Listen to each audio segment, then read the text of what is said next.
We'll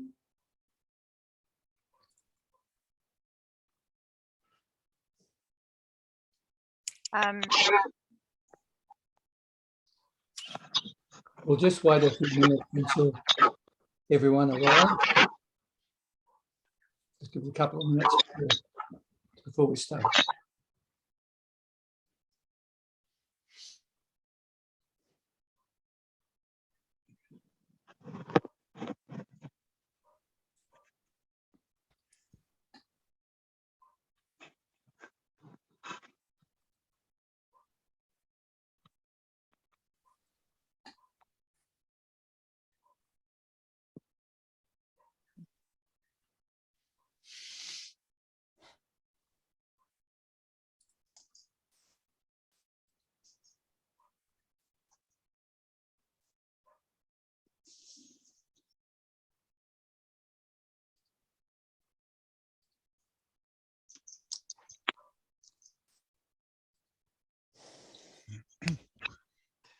Do you want to get going now, Bevan? Wow, somebody's got some bad background noise. Okay. Better. Let's start. Good evening, everyone. My name is Bevan Ramsden, and I'm a member of IPAN, the Independent and Peaceful Australia Network. And on behalf of IPAN, I want to welcome you all to this webinar. I am speaking from the land of the Gadigal people, land which has never been ceded, and I pay my respects to their elders and leaders, past and present. Current Australian defence policy is based on relying on the protection of a big power, the United States. And this close relationship has drawn Australia into disastrous wars, including Vietnam, Afghanistan and Iraq. Can Australia defend itself without a big power protector? Are alternative defence policies possible? This topic receives little, if any, attention in the mainstream media and in mainstream political discussion. But IPAN believes it is extremely relevant today and very much needed, especially with the government's projected spending of $250 billion on defence when there is so much social need in the Australian community.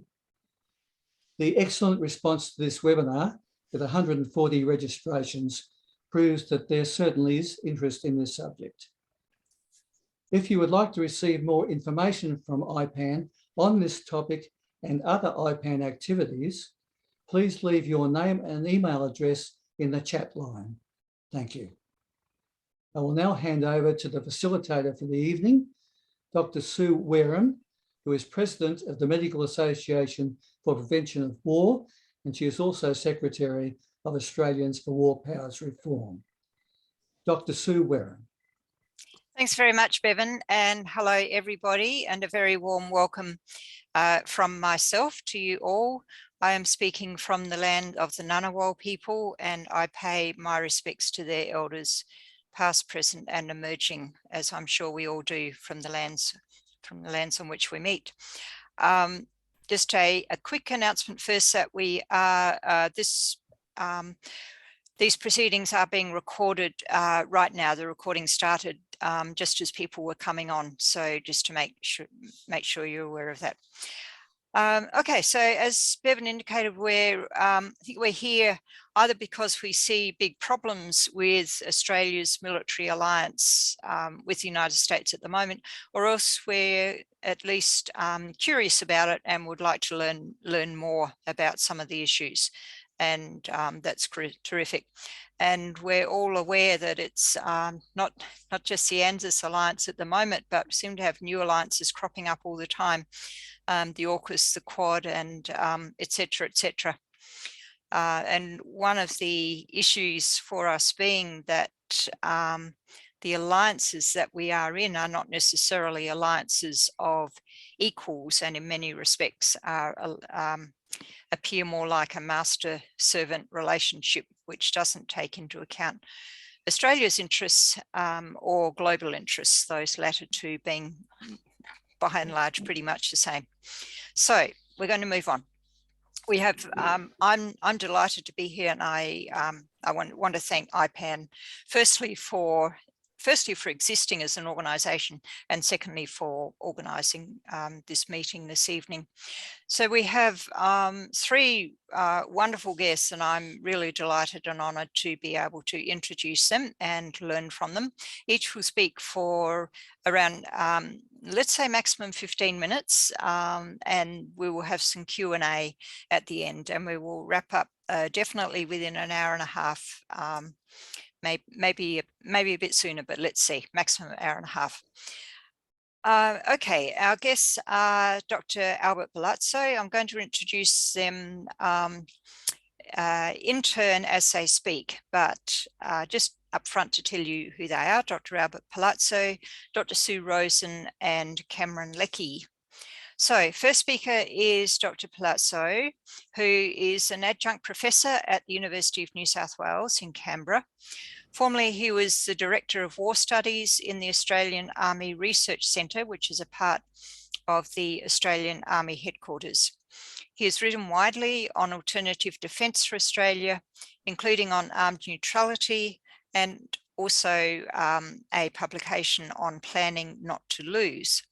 His next book will be on climate change and its implications for security. He hopes his writings will encourage a rethink, both within the Army and in the public domain, of the best defence policies for Australia in current times. Dr. Palazzo, we're delighted to have you here, so please go ahead. 15 minutes. Okay. Thank you, Sue. Thank you, Bevan, for organizing this. And before I begin, I'd just like to recognize that I'm speaking to you from the Gundungara land, from where I'm speaking. Now, I've been thinking about Australia's need for a different security philosophy for a number of years. As you would be aware, Australia's current defense philosophy is based on dependence. Australian security policy rests on the alliance with the United States, a relationship that began in 1942 and which was formalized in 1951 with the signing of ANZUS. If a philosophy of dependence sits at the heart of Australia's security policy and has done so for decades, the first question to ask is, why is it necessary to change it? After all, the ANZUS alliance has stood the test of time. It has provided the sense of security Australia wanted, even if required the periodic participation in US-led wars. I believe Australia must change its security philosophy because the world is changing. It is that simple. The world has entered a period of instability in which the existing order is likely to come to an end, or at least be significantly redefined. When the context upon which a nation defines its security policy changes, so too must the security policy, if it is to remain effective. It is obviously that global change is upon us. None of the trends I will identify are future predictions. They are present realities. For me, there are three main international changes that are modifying the context of security. They are a rebalance of power in the Western Pacific as a confident China exerts its muscle in the face of a distracted United States. Two, the ending of the industrial age and the commencement of the information age, with a lowering of barriers to entry for a host of military technologies and other technologies. And lastly, third, but most importantly, climate change. The climate is changing, increasing the prospect for domestic, regional, and international disruptions.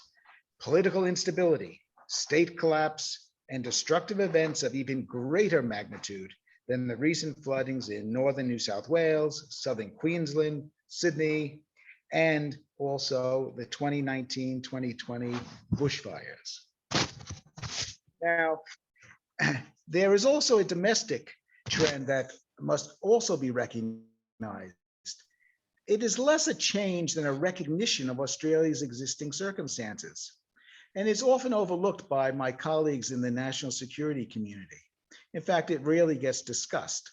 Australia, frankly, is a relatively weak militarily when compared to the threats or the powers that are in our region. It is only by accepting the reality that Australia will be able to make security decisions that are not based on self-delusion and which acknowledge the world for what it is and likely to become. Australia's starting point in deciding upon a new defense philosophy must begin with the admission that it is a relatively weak power. So, what are the necessary changes that Australia needs to implement to meet these coming threats? What am I proposing? Let me say the core of what I tend to say here now is that I believe the foundation of Australia's security defense philosophy, instead of being one of dependence, must be one based upon what is known as strategic defensive.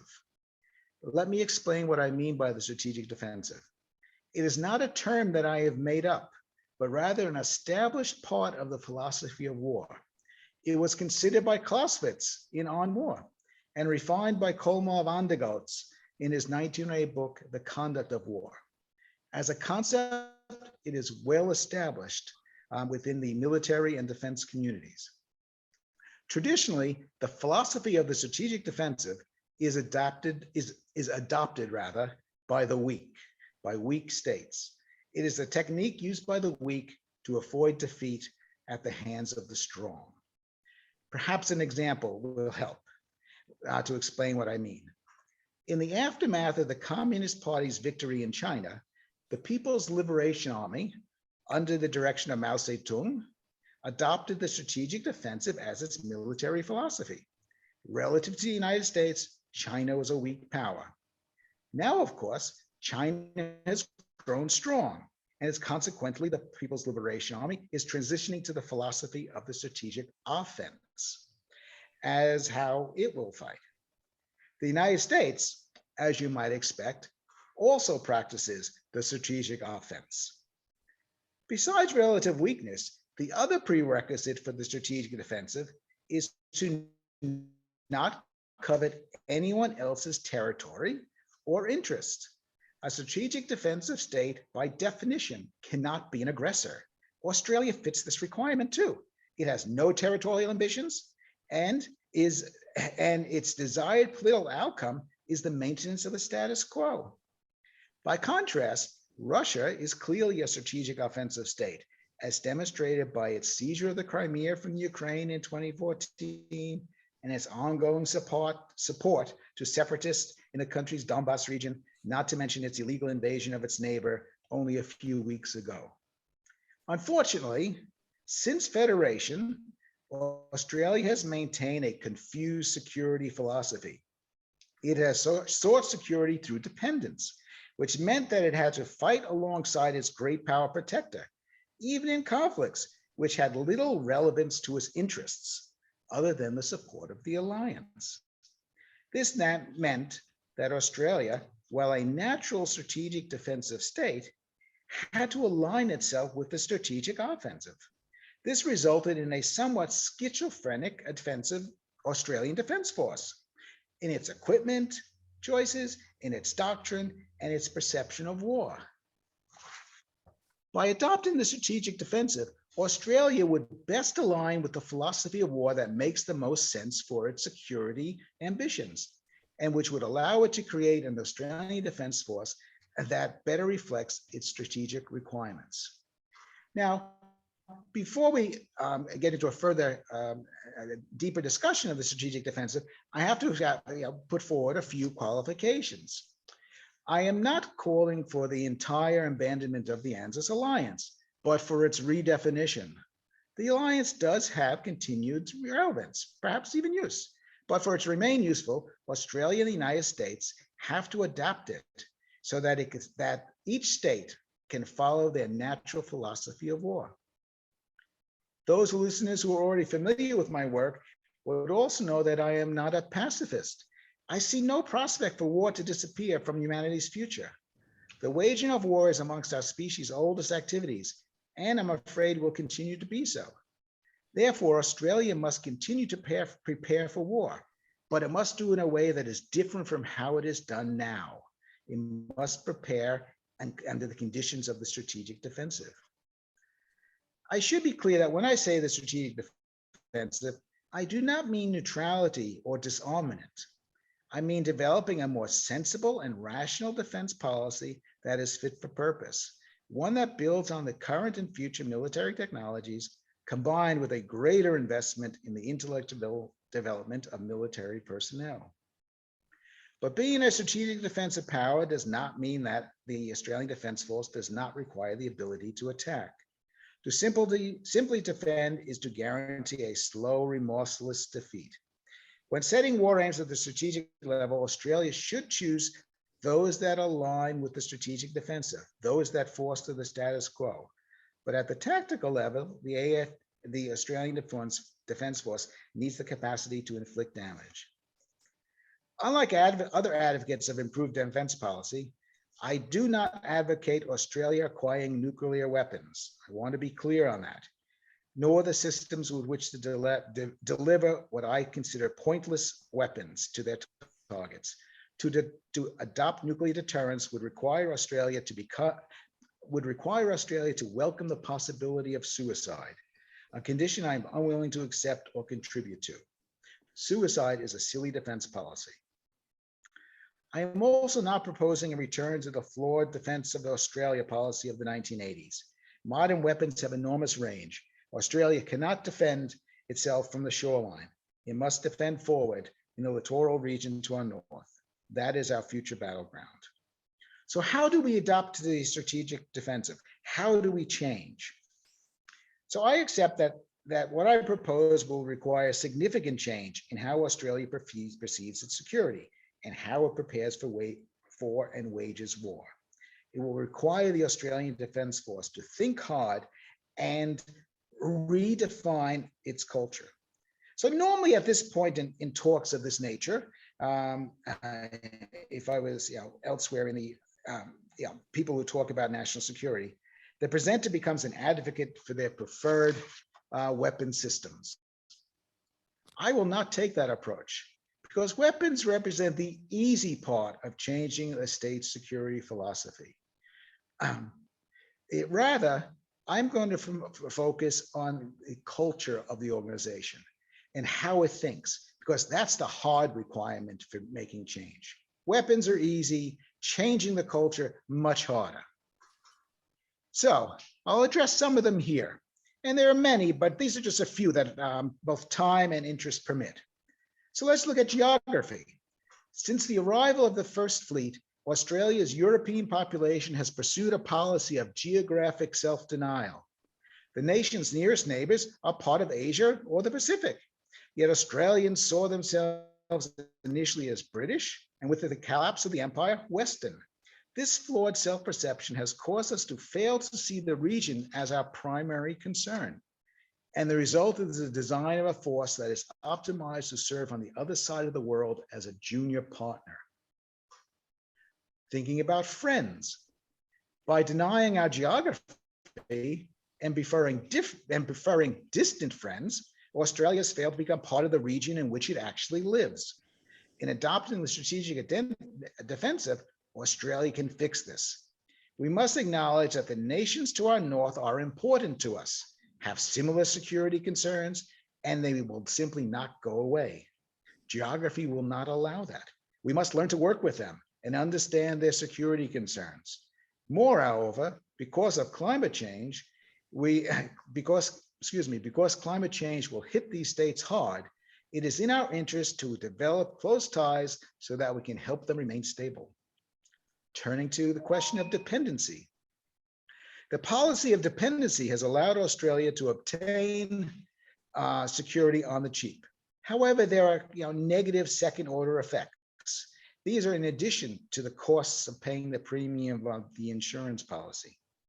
Because of dependency, Australian military and political leaders had never needed to understand strategy, the most important level of war.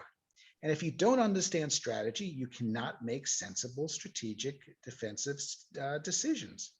Similarly, we have designed a force that cannot fight on its own because we have become used to the protector supplying all manner of support and enablers. The dependency on the United States has reached its zenith with the current Royal Australian Air Force, which is effectively a wing of the US Air Force. Turning to size, weak powers cannot mass their forces. Instead, they have to hide their assets, otherwise they will be destroyed. This means small dispersed forces that can avoid contact with a stronger enemy. Instead, our current policy is to desire and seek bigger and bigger platforms, such as nuclear-powered submarines or 10,000-ton frigates, which are so easily found and hence will be destroyed. In the Army, the maneuver element remains the battalion. When going forward, in fact, it needs to be the section or the platoon. Thinking about time, great powers aim to win fast. Weak powers must try to win slowly. They must frustrate the great power while striking with their forces when they can obtain an advantage. A long, slow, drawn-out campaign is the approach one practices with the strategic defensive. And that's a goal or a methodology that Australian defense law simply doesn't think about, nor does the Australian public.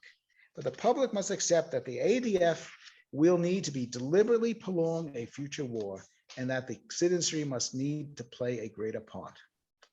And lastly, I want to briefly talk about technology. The weapons that Australia needs to emphasize are those that strike from a distance, are multi-purpose, easy to hide, and in the end, cheap to build and expendable in platform and personnel. These requirements conflict with some of the nation's signature acquisition programs that we currently have. The Hunter frigates, for example, at 10,000 tons and several $billion each, are simply too big and too expensive. And they cannot be used because they cannot hide. The same can be said for other weapons in the acquisition pipeline. In the limited time remaining to me, let me outline how the ADF would fight in a theoretical contest with a stronger opponent who is intent on exerting its will on Australia. Dr. Palazzo, 1 minute. Sorry, 1 minute. Okay. Yep.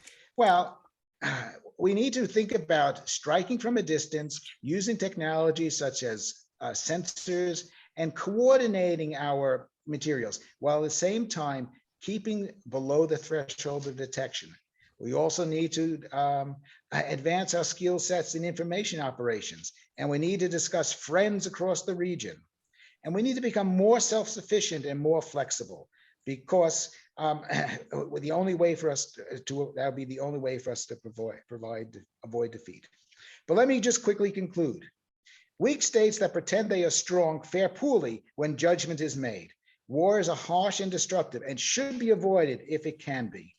The strategic defense offers Australia the best option it has for survival in what is expected to be an increasingly dangerous world.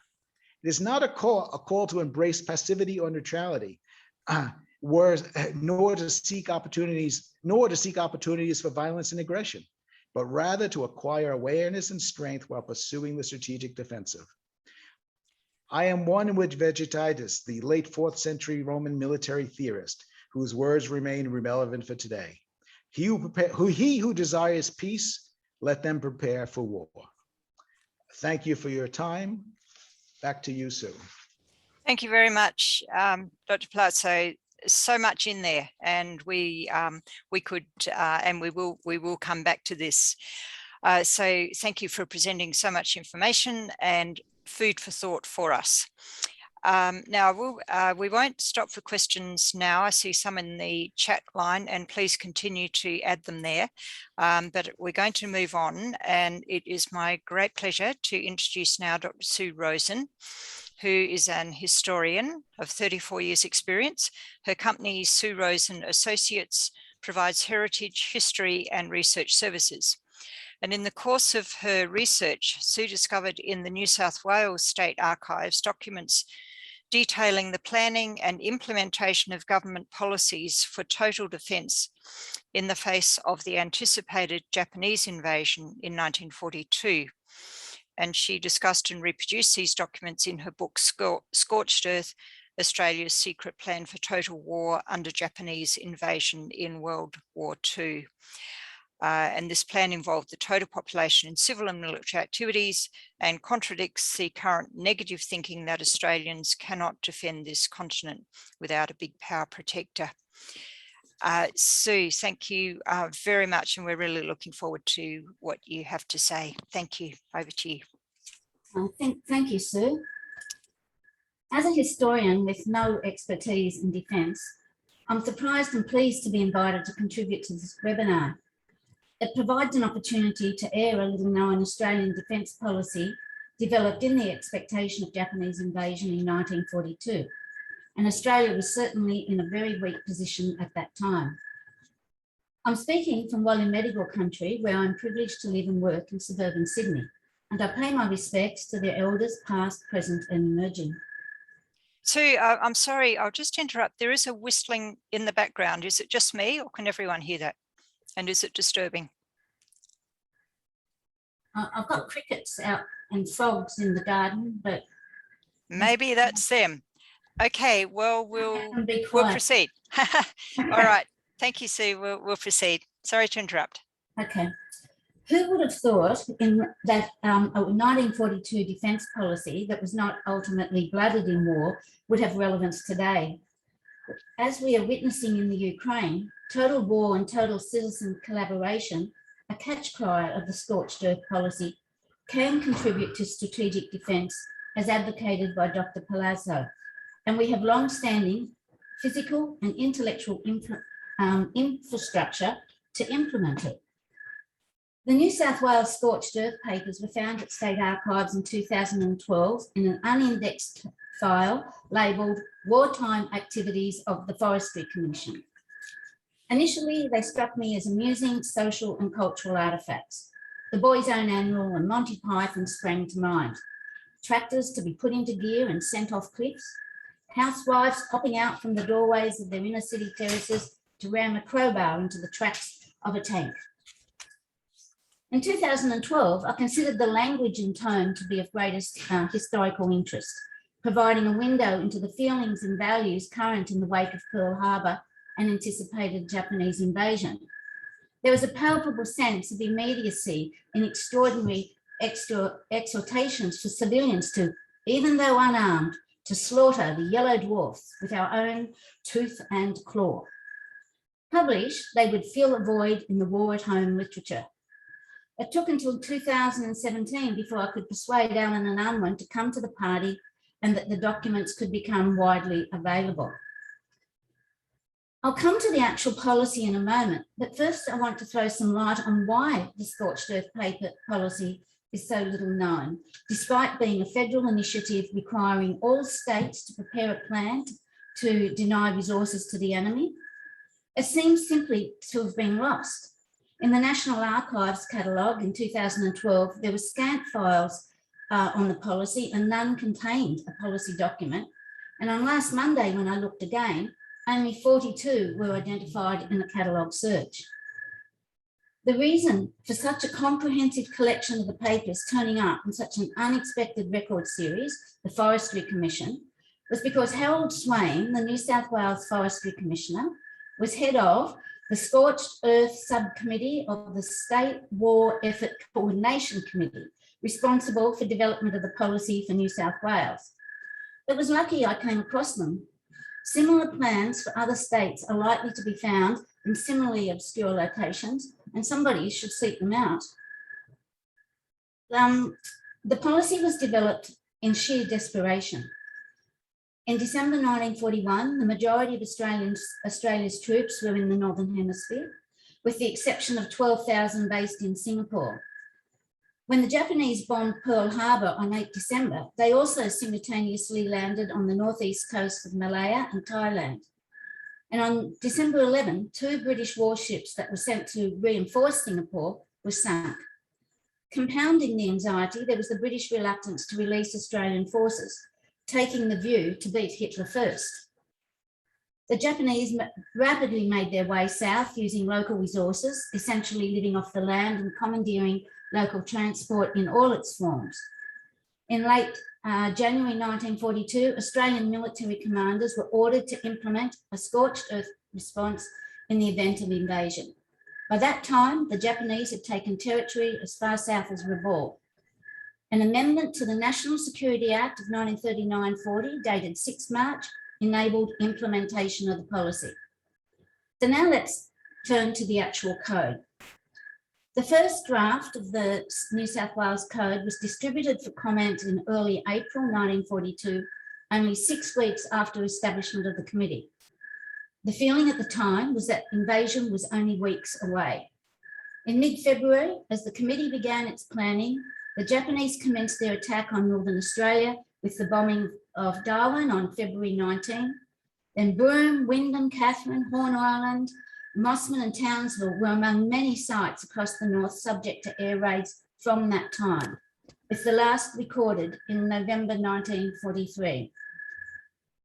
The aims of the code were to prevent the enemy living off the land, to force them to use their own shipping to maintain their troops, to deplete their supplies, to attack through fire and destruction, to obstruct and to impede and dislodge their foothold, to slow up their advance, to leave them nothing to loot and remove to Japan, to deny them everything. Now, while the army had overall responsibility for implementation of the destruction, the cooperation of civil authorities was integral to the plan. The destruction was not to be compromised by a desire to eventually recover resources, as it was thought that the enemy would destroy anything of value in their retreat anyway. Where evacuation of the civil population had been ordered and from which the military were about to withdraw, such as small coastal and rural communities like Casino, Lismore, Grafton, Coffs Harbour, Bellingen, Albion Park, Nowra, Batemans Bay, all the way down to Panbula and Eden, a total denial policy was to be implemented. The complete and total removal or destruction of everything likely to maintain or assist the enemy. Where civilians were required to stay put during enemy attack or occupation, and that was Sydney, Newcastle and Port Kembla, a partial denial policy retaining certain essential services to enable the population to live were to be left intact, together with food supplies. But all other services, utilities, vehicles and materials and everything likely to assist the enemy would be removed to a safe area or totally destroyed beyond salvage or repair. Yes, there were 3 degrees of implementation: tactical demolition, jetties, bridges, railways, roads and telegraph lines, parched earth destruction, oil wells and fuel supplies, coastal craft, motor vehicles and foodstuffs, and scorched earth destruction, everything. That was only to be implemented in extreme cases. Now, these were to be executed under 3 specific codes. They're very organised. An industry code, services and utilities code, and a citizen code. And I'll just talk about 2 of them, the industry code and the citizen codes. The policy, by the way, was not generalised, but identified individual facilities and items and the techniques to destroy them. Resources were prioritised with access highest. So that's the wharves, watercraft, fuel, motor vehicles, roads and bridges, followed by resources the enemy would have the greatest difficulty in replacing and inherently complicating Japanese transport and supply logistics. So under the industry code, instructions were developed for specific trades, ranging from retailers, including cafes, grocers, butchers and bakers, to metal fabrication. Machine tools were to be destroyed or disassembled and hidden. Specific instructions on the treatment of particular tools, like drills and lathes, for example, were issued.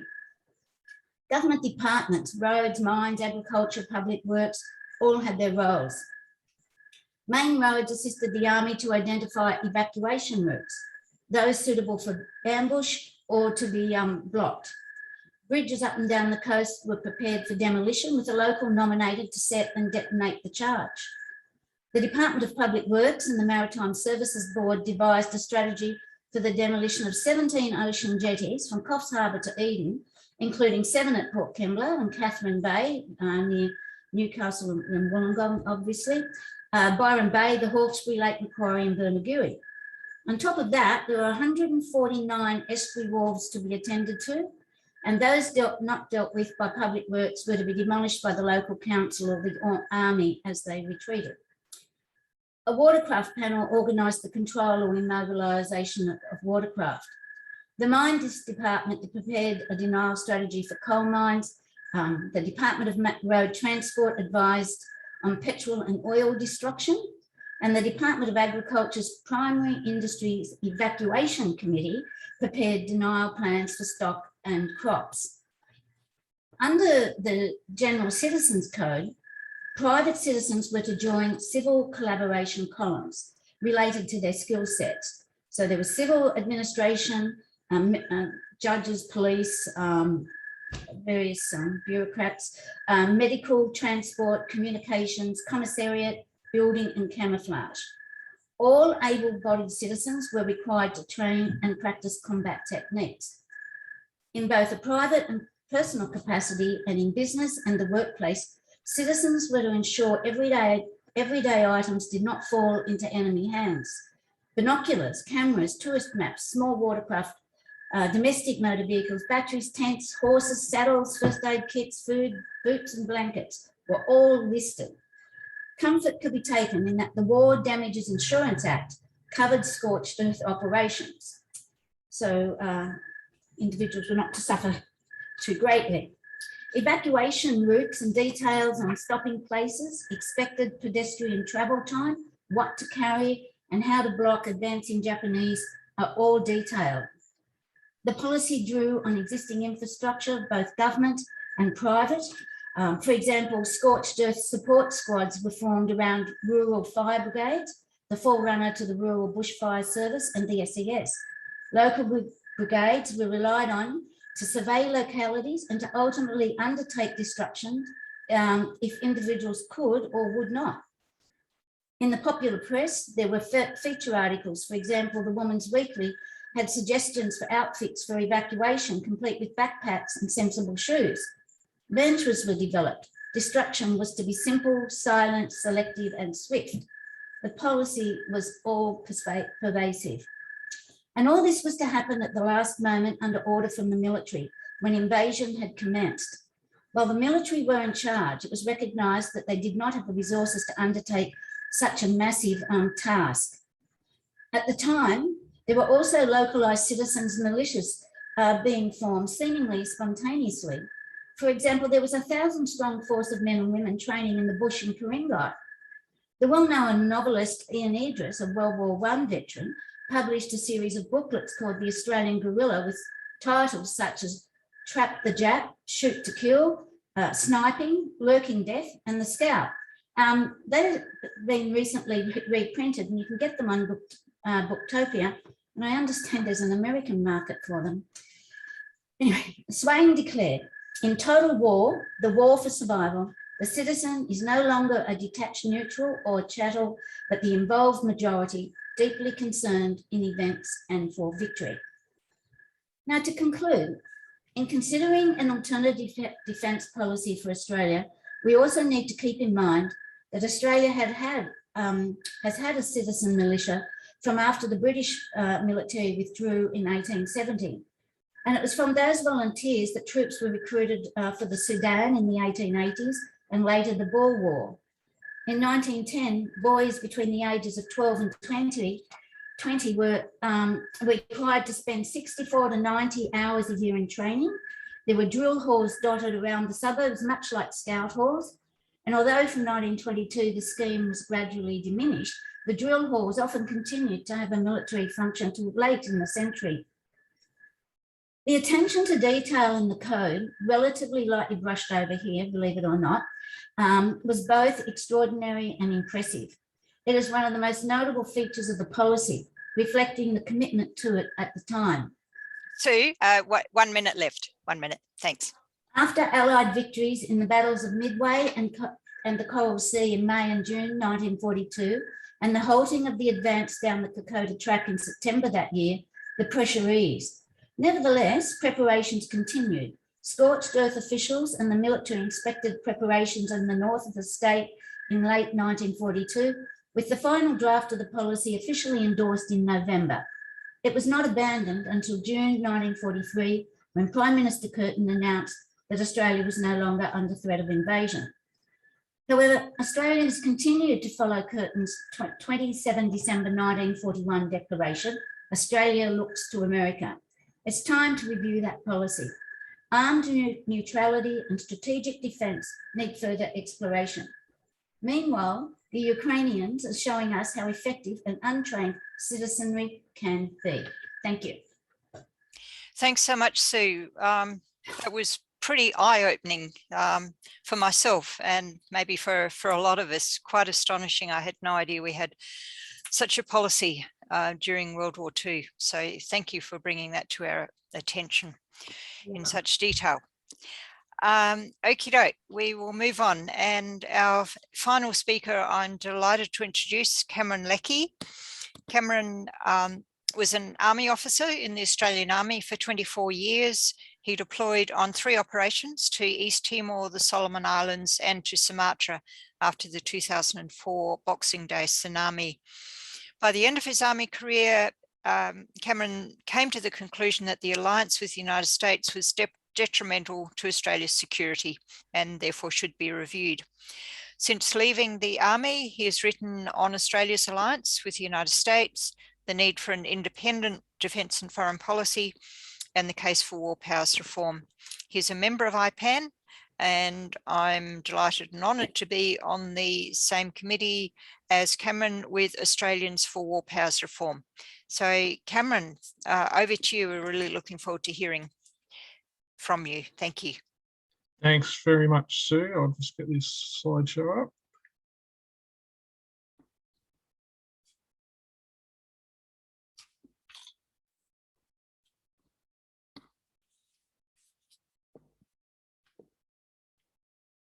Can you see that, Sue? Thank you. Yep, that's good. Thanks, Cameron. Cool. Yep. Thanks, Sue.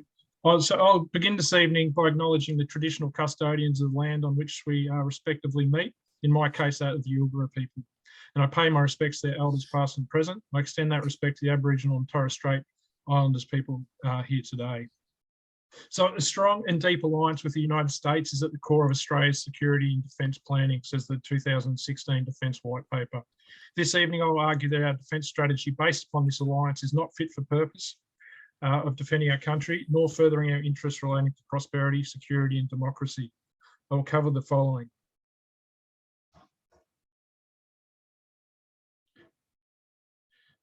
So I'll describe what is the United States, the trajectory, its trajectory, the future of its imperial system, what is driving the United States, in whose interest does it act. Then I'll summarise by what, bringing together why it's not fit for purpose, the alliance with the United States, before sketching out some principles upon which an alternative defence strategy for Australia could be implemented. So what is the United States? It's been called many things: a superpower, a hyperpower, the global hegemon, the exceptional nation. It is clearly not a normal country, given its outsized influence in the world. In times past, it would have been called an empire, and whilst an unpopular term at present, it is a term that helps explain both its behaviour and future prospects.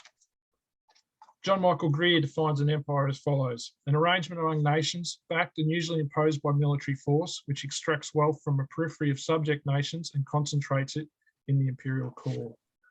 Empires are in effect a wealth pump that enriches one country, the imperial nation, at the expense of others. The wealth pump effect of the United States imperial system enabled this population, with 5% of the world's total population, to consume 1/4 of the world's energy and 1/3 its industrial production for much of the second half of the 20th century. This concentration of wealth did not happen by accident. It is a direct result of the United States imperial system through institutional apparatus, military force, the support of its Western allies, and most importantly of all, the role of the United States dollar as the world's reserve currencies, something which I'll talk about in more detail shortly. Anthropologist Joseph Tainer's book, The Collapse of Complex Society, provides a theoretical model that explains why societies, or in our case here tonight, empires, collapse. The basis of his theory was that societies are problem-solving organisations that increase in complexity to address problems. Over time, however, societies reach the point of diminishing marginal returns in their investment in complexity. At this point, societies are at risk of collapse when either new problems arise and or the energy and resources required to maintain a level of complexity become insufficient. This situation is applicable to the United States today. At the end, in 1848, at the end of the Mexican-American War, the US gained a huge amount of territory, including California, Texas, Colorado, and New Mexico. The return on investment was enormous. The resources of the new territories enabling the US to become the economic powerhouse that it was throughout the 20th century. The acquisition of the Philippines and Cuba were other imperial additions that had a large positive return on investment from positive return from minimal investment. At the end of World War II, the United States was the world's creditor nation, the leading producer of oil and a manufacturing powerhouse, whose industry had not been damaged by the war, unlike all of the other major powers. Whilst its return on investment was still positive, it was less than that of the previous periods of imperial expansion. Since the end of World War II, the returns on investment have turned negative. The costs of the Vietnam War, as an example, were a major factor in the US government abandoning the gold standard, yet the US lost this conflict. The combined cost of the wars in Iraq and Afghanistan, according to Brown University's Cost of War project, was $8 trillion for little gain and an increasing resistance against the United States. The cost-benefit ratio of the United States attempts to contain both Russia and China at this stage are unknowable, but the potential costs are extremely high, whilst the benefits are uncertain. And not surprisingly, whilst the return on investment in the empire has turned negative, over that same period, there has been an exponential growth in US government debt. So returning to Tainter's thesis, we can see that the United States return on investment in empire is in a prolonged downwards trajectory. Yet the United States faces a series of very serious external and internal issues, placing it at grave risk of imperial collapse. We can see this through the prism of the US dollar. In 2018, I submitted an essay to the Australian Defence Force Journal, which unfortunately was not published, titled "The Shaky Foundations of Australian Defence Policy."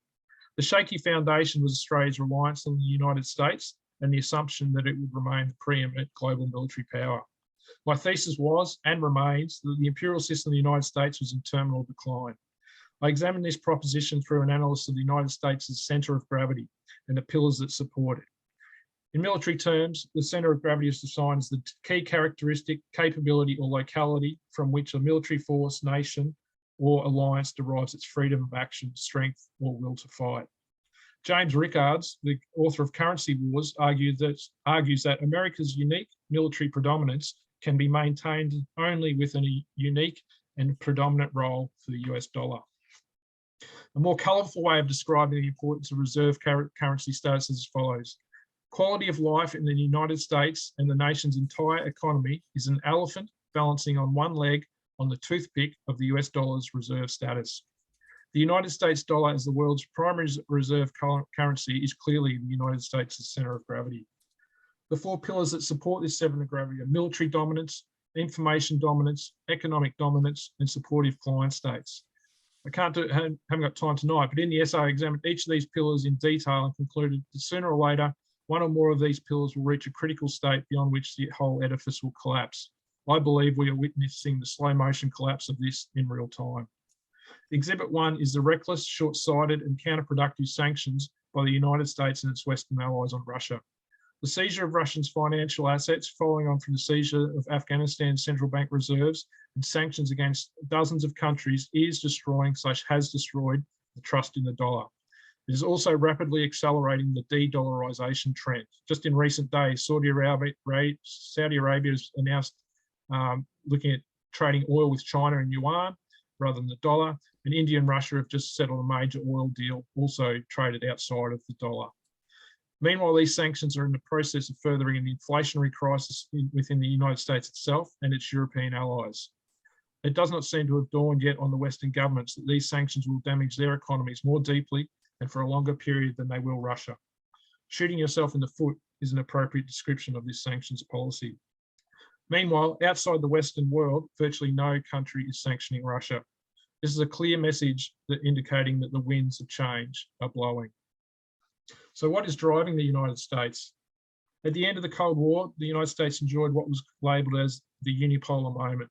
It was defined as the centre of world power is an unchallenged superpower. The United States attended by its Western allies. The ideological internalisation of US exceptionalism and triumphalism of the unchallenged superpower was highlighted in the Wolfowitz Doctrine, which aimed to prevent the re-emergence of a new power which could generate global power as a competitor to the United States. Whilst this next text never made it into the official defence planning guidance, Such a position appears to be front and centre of the worldview of much of the political class in the United States. The resulting hubris is a major factor which has led the United States to do its very best to squander that unipolar moment in a historically short period of 30 years. The growing recognition of this, whether consciously or unconsciously, underpins the growing desperation that is driving the United States. A couple of quotes to support this position. First of all, from M.H. Bandakuna, who's a retired Indian diplomat, who identifies that what the Western powers are planning is a form of neo-colonialism born out of a desperate need to arrest the decline of their economies through a massive transfer of wealth from Asia. Well, Gilbert Doctorow, who's a professional Russia watcher, been doing this for decades, in talking of the Ukraine and Russia war at the moment, states it's a full-blown proxy war between the United States of America and the Russian Federation, and it's about ending or perpetuating American global hegemony. And then Andrei Rayevsky, a former Swiss military intelligence officer, wrote in 2017 that the United States and Russia were already at war, and the outcomes of this will be dramatic, for whichever country loses will not survive it. Either Russia will become a US colony again, as it was in the 1990s, or the US empire will collapse. These insights highlight the nature of the game that is being played. It is a game of the highest stakes for all of the major players. It is an existential game, and explains the ever-increasing belligerence of the United States towards both Russia and China over recent years, which can be explained simply as the level of belligerence is inversely proportional to the relative power of the United States. The US appears to be completely unwilling to accept any situation where it is not the world's dominant power, and countries that are considered to be adversaries to the US are not willing to submit to US global hegemony. Clearly, we live in very dangerous times. So whose interests does the United States act? Lord Palmerston, the long dead British Prime Minister, stated, "We have no eternal allies and we have no perpetual enemies. Our interests are eternal and perpetual, and those interests it is our duty to follow." It would be wise for Australia to remember this. Time and time again, the United States has let down its allies. Examples include the South Vietnamese, the Kurds, the Afghanis, and now the people of Ukraine. It's not just peripheral allies that the United States lets down. From the State Department's website, so even France, America's oldest ally, can be betrayed, as it was with the AUKUS announcement and the cancellation of the nuclear submarine deal. The United States has a record of letting Australia down as well. From the failure to provide the surveillance footage of the MH17 shoot down in Ukraine, when Secretary of State John Kerry publicly stated the United States had that in the days after the tragedy, to the failure to warn Australia of the impending assassination of Iranian General Soleimani in 2020, an act that placed Australian Defence Force personnel at risk, to replacing Australian trade with China, it is clear that the United States will always act in its interests first. So the primary justification for Australia's alliance with the United States from our perspective is simple. It is to enhance our security by deterring and potentially responding to external aggression. The provision of this security then underpins our prosperity and everything else that we hold dear. Based on the preceding analysis, however, we can now summarise why Australia's alliance with the United States is no longer fit for purpose. Firstly, the United States will act in its interests, not ours. Secondly, the United States imperial system is in a terminal decline. Therefore, its capacity to provide Australia with security is diminishing and will continue to diminish over time. Thirdly, the desperation to maintain its position in the world makes the United States extremely dangerous at this point. Rash decisions have and are being made and are more likely. A byproduct of this desperation is the risk to Australian sovereignty and democracy. Take, for instance, a conflict breaking out in the South China Sea or over Taiwan. The Australian government would be under immense pressure to support the United States. Effectively, we would be supporting such a conflict regardless of any government decision, because of the United States bases within Australia and the logistics and intelligence support that they provide. In other words, we could be effectively at war by default. There is no plausible outcome in this instance where Australia wins. We have actually boxed ourselves into a lose-lose scenario. If the US is successful in the conflict, that implies that the Chinese economy has been collapsed, which then will impact negatively and severely on our prosperity. And if the US loses with us as an ally, which the past 17 war games conducted in the United States that suggest they could well, then the best that Australia can hope for is that the Chinese treat us better than the British and French did after treated the Chinese after the Opium Wars. So an alternative defence strategy for Australia. So Australia's not the only country in the world with difficult strategic circumstances, and I'd say there's many countries with far more difficult circumstances. One of those countries is Vietnam, a country which offers a model against which an alternative defence strategy could be developed. The core principles of Vietnam's national defence strategy are no military alliances or siding with one country against another, no foreign military bases on its soil, no use or threat of the use of force in its international relations, and a promotion of defence cooperation with other countries.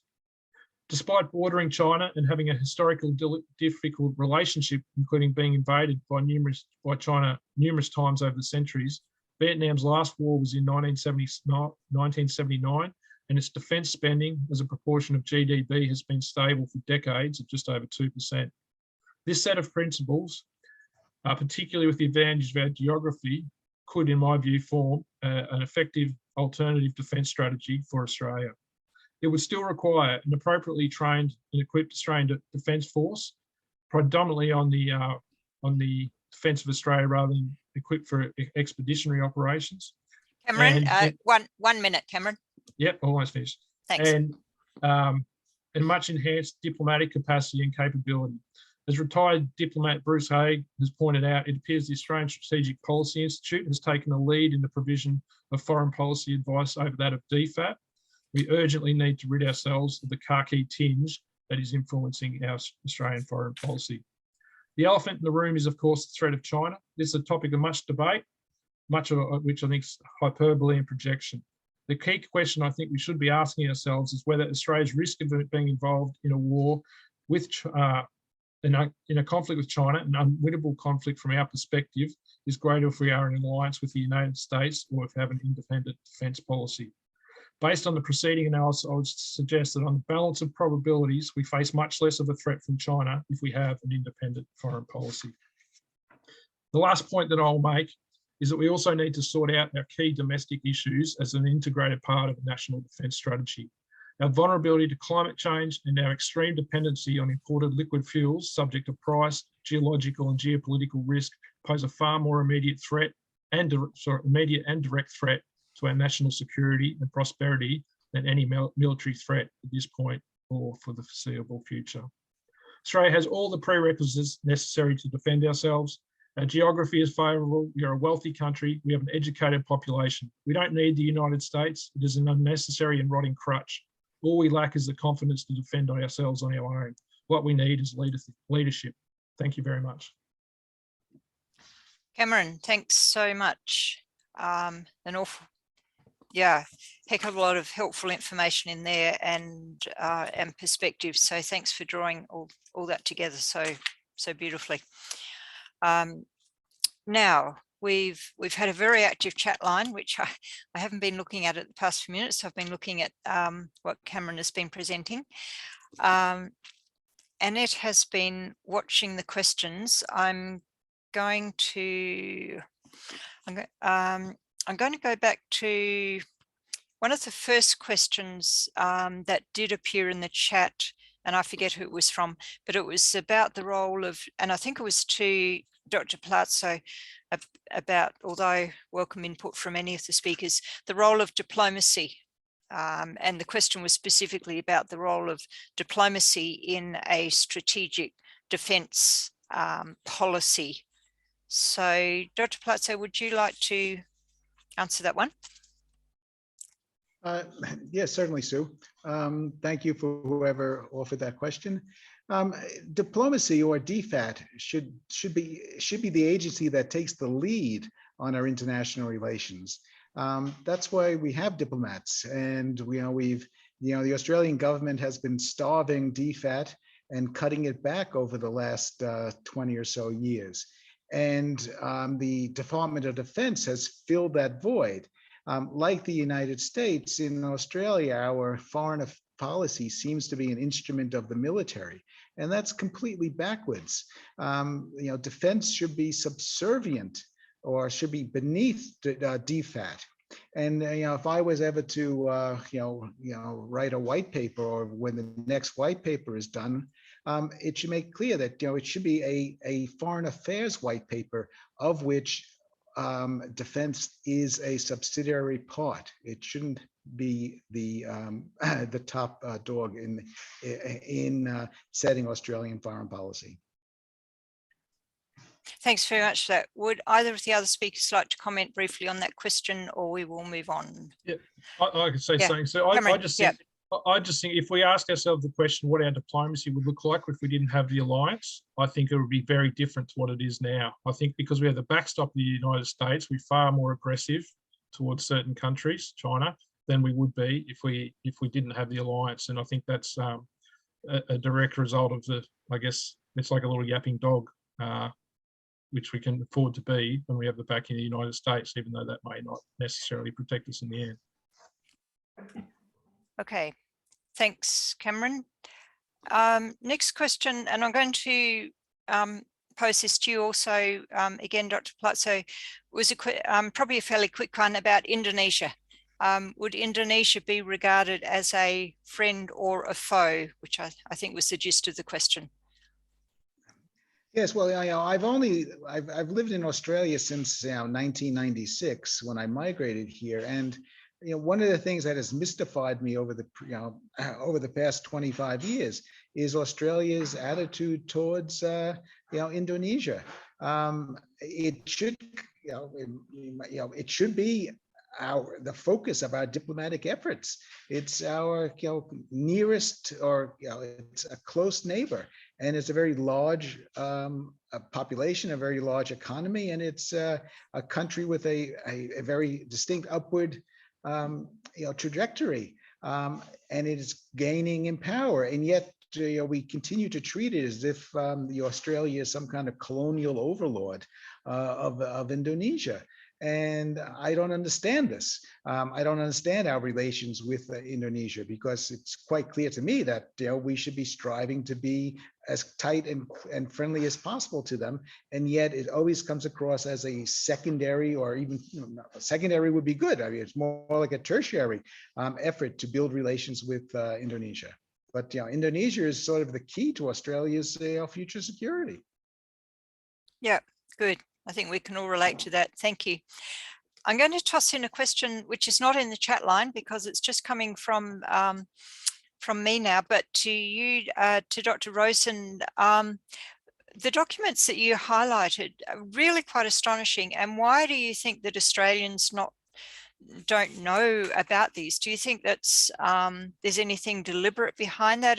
Has the fact that Australia had such plans involving the whole civilian population, do you think it's been a deliberate attempt to keep them hidden? No, I don't think it's been deliberate. I think when I found those files in the Forestry Commission records, I think the war was over, they packed them up and they put them away. I think, and nobody, you wouldn't, if you were doing defence research or, defence history research, you wouldn't be looking there. It was just that I was actually researching the red gum forests on the Murray. So, and I think that's where the files, whoever head of the committee in the other states, that's where those files are going to be found. But it wasn't a deliberate, act. And the war went on for another couple of years after that policy ceased, had been put aside because it was no longer necessary. Yeah. Okay, good eye, tough. Now, working through the questions, and I'm going sort of chronologically as they crop up. And I think again to Dr. Palazzo, although to any three, does Australia's population and economy support Albert's strategic defence policy? What do you reckon about that, Dr. Palazzo? Yes, I believe it does, because first off, in the character of war, the defense is normally the stronger anyhow. It's much harder to attack than to defend. And our geography is also incredibly favorable to the defense. And we are quite a wealthy and in advanced economy country. we just don't exploit our natural advantages. And as Cameron has quite rightly and clearly pointed out, we just tend to defer and take on what the big partner is saying. Whereas if we really wanted to, now it'll be expensive to do in the sense of the way Switzerland provides for its own defense. But Switzerland is in a much worse geographic location, and yet it insists on defending itself. So I think, yes, it can be done, and could be done. We would see a very different acquisition profile. We would get different kinds of weapon systems, probably cheaper ones. But we do have the resources and the capability to defend us, to secure ourselves. Good eye, thanks. Now the next one from Ian Tibbles, and this is by way of comment, but I think it deserves some comment from any three of you. We can always go it alone. The real question is whether the Australian people are willing to make that commitment militarily, politically, and industrially. And I think that's hit on a huge issue. How would we convince Australians to to change, recognize the need for change, etc., and to adopt it, start talking about it. So would anybody like to have a go at that big one?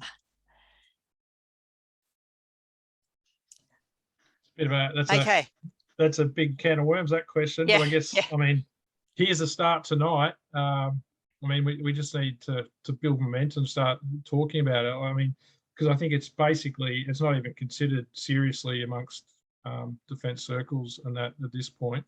But as Al's presentation said, our circumstances are changing.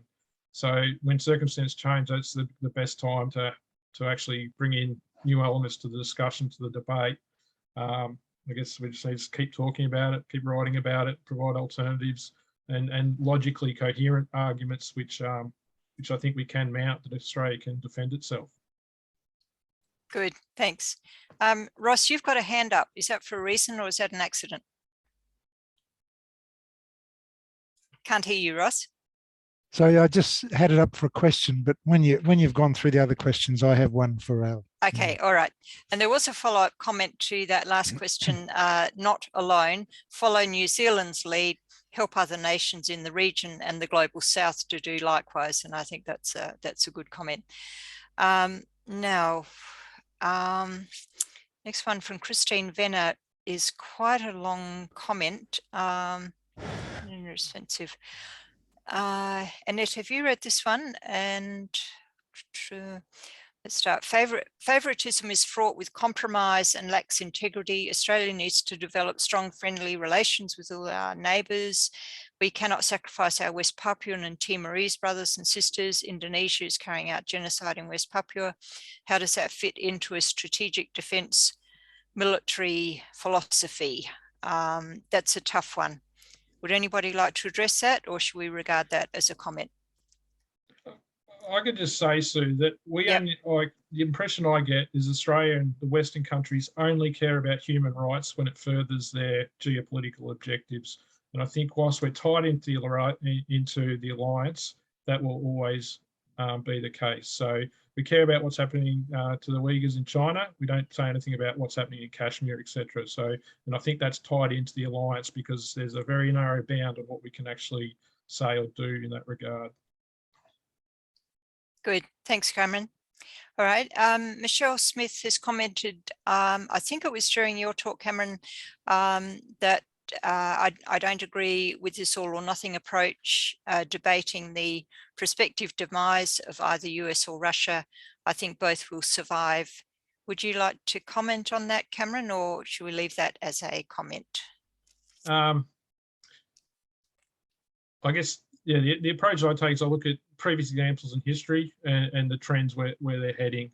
And when I say imperial collapse, I don't mean the US will disappear. It'll still be a powerful country. It'll still be an important country, but its imperial architecture is progressively being cut away. And as it gets cut away, that'll have major impacts on the United States and its ability to influence events in the world.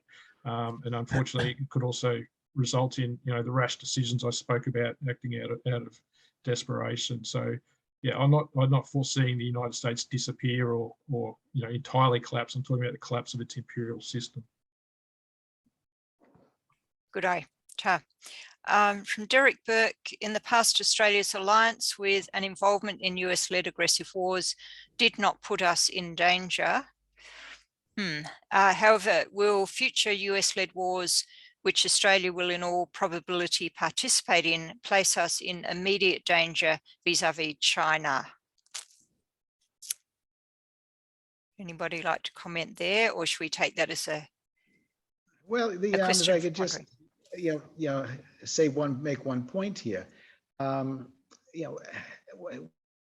you go to war with when nuclear armed powers go to war, you don't know where that's going to end. And so, yes, a war with China could end quite catastrophically for Australia, if it escalates to that level. So we just don't know. But it's the kind of thing that I would suggest we really want to try avoiding. Good, thanks, Albert. Quite a lot of comments along the way, agreeing that yes, DFAT should be subservient, defence should be subservient to DFAT. John Lander, in my 30 years in DFAT, colleagues and I worked hard to integrate Australia more into our region. Defence cooperation with Indonesia was integral with that. Now, question, should non-alignment with the major powers be part of an alternative defence policy? Would anybody like to tackle that one? All right, let's leave that. Sorry, yep, go on. I was just going to say, one can go down that road. That's just a matter of choice.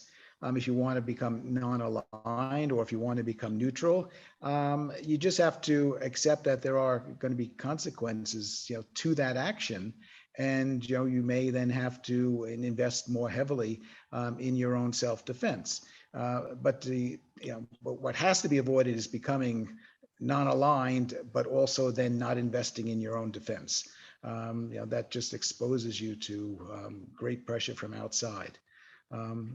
But this is a decisions that for the society to make, and that's certainly an option that should be on the table. Good, thank you. Pamela Collett has drawn our attention to Costa Rica, case of Costa Rica with no military.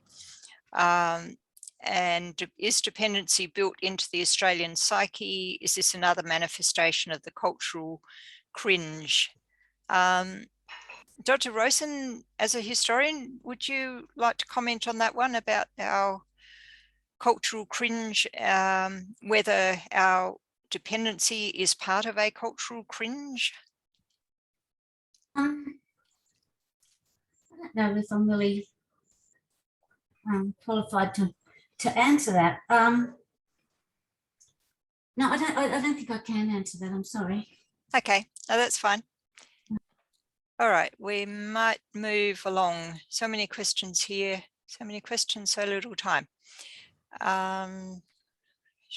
Another question about West Papua and the abuses that have been committed there, and how would we manage a friendship with Indonesia in the light of those abuses? Let's come back to that issue of West Papua. Would anybody like to comment on what's happening on the West Papua situation, compromising any friendship with, or making a friendship with Indonesia difficult?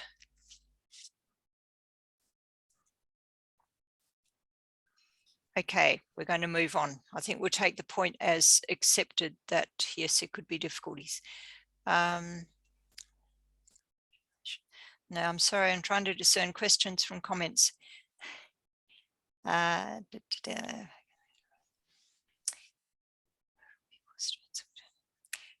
Question from Chris Hawke. Why not focus on global people's defence alternatives, global civilian defence force? Any comment there? We might move move along. I think that, can I say Yeah. something? Yes, please do. Yeah. I think that, I mean, well, we're seeing in the Ukraine what just ordinary citizens are doing, which I thought was, when I first saw the scorched earth policy, I mean, I thought, you know, that it was, you know, as I said, an artifact of the past. But the detail of it and the organisation of it is the most striking thing. I think that if the Japanese had invaded, with everybody retreating over the mountains in New South Wales, they would have had a very, very hard time of it. I don't think that they would have successfully invaded Australia if they had, you know, if they were actually going to do that. And there's some debate about that. But I think citizens can be effective. I think that there's a role for that. And I've only come to that view since discovering the scorched earth policy and just recent experiences in the Ukraine. Fair comment. Thank you. Thank you, Sue, for that.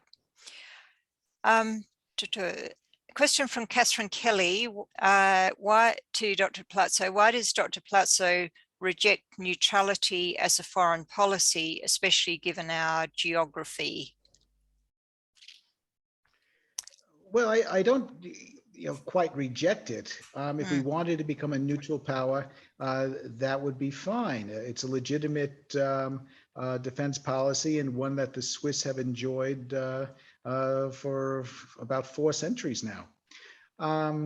But the thing is, the neutral powers have to be strong and they have to invest in their defense forces if they're to survive. A weak neutral power tends not to last very long. So if we want to be neutral, that's be perfectly all right, but we have to invest in a defense force that would, and I would say one along those principles that I've outlined in the strategic defensive, that would work, that would be acceptable. Okay, good eye, thanks. There are a number of questions about publications that our various speakers have done. Let's leave those to be dealt with after the session, and we'll try to make sure that all available information which people have requested is available.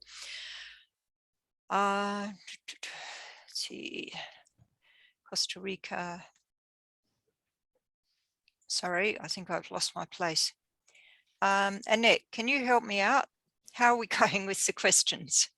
Well, let's go to Ross first, and maybe you can help me out with what's waiting in line. Ross, would you like to ask your question? Yeah, then yeah, I was just going to ask Al, given that you've worked in the Defence Force Academy, talking about the sort of thinking within the military, what is the sort of thinking of the people who are teaching those future leaders within the military relative to what you're arguing? Is there some sympathy for your argument, and do you see that as something that will gain strength within those sort of people who are actually teaching the military of the future? Well, I really only returned to the Defence Force Academy in the last few months when I decided to retire from the public service. Before that, I was working in Army headquarters as an academic. And I have published on the strategic defensive within Army, and these are, I'll give Bevan the link to where you can find some of my publications, and because they're freely available, and generally they've been well received. I mean, people in the military are alive to that the future is becoming more dangerous. And not just the rise of China or the potential threat that China may or may not represent, but also to the risks of climate change as an incubator for conflict. And they are trying to figure out how are we going to manage this. So it's still early days though, but they're certainly starting to think about how does Australia defend itself in a rapidly changing world. Thank you very much. Just looking at the time, I think we're going to wrap up now. We may have come to the end of the questions, but I'm going to hand over to Annette in a moment to wrap us up. But before doing that, I would just like to thank, on behalf of us all, our speakers for 3 superb and quite different presentations, piecing some of this together and presenting valuable thoughts and insights and experience about how Australia might look at creating a defence policy which is better suited to our situation and might have more hope of keeping Australia at peace, perhaps. So we can't all clap, maybe we can, but I'm sure you will all join me in thanking very much Dr. Albert Palazzo, Dr. Sue Rosen and Cameron Leckie. So thanks very much, speakers, and I'm going to hand over to Annette now. Well, a big thank you to you too, Sue. You've done a great job managing, and it's really hard in these forums to keep on top of the questions when they're just in the chat, and it needs to be refined on our part, really. But I think tonight's dialogue, the discussion, the contributions that we've heard is a beginning, at least from our perspective in the peace movement, to having these really significant and serious issues taken out further into the community, into university campuses and academia, into communities and into the defence community as well. And I'm sure that will be some of the flow-ons from tonight that we've got quite an assortment of people here tonight. And I would encourage everyone here to, when you get the recording of tonight's forum, to share that as widely as you can, because we are in a very dangerous position, as Cameron has outlined, and I'm of the same thinking as Cameron, that given the complexity of what's happening around the world and the determination of the United States to maintain hegemony, Australia is getting dragged along on the coattails. So it's been a great discussion here tonight, and I just encourage anyone who's not a member of IPAN to consider taking out membership, as well as just staying on top of things. If you want to receive the monthly newsletter, Voice, that Bevan is the editor of, please get in touch with us. You can email us at ipan.australia. At gmail.com. So it's just simply ipan.australia@gmail.com. And again, thank you to everybody who has come along tonight, all your comments and your questions. We look forward to seeing more of you into the future. Thank you.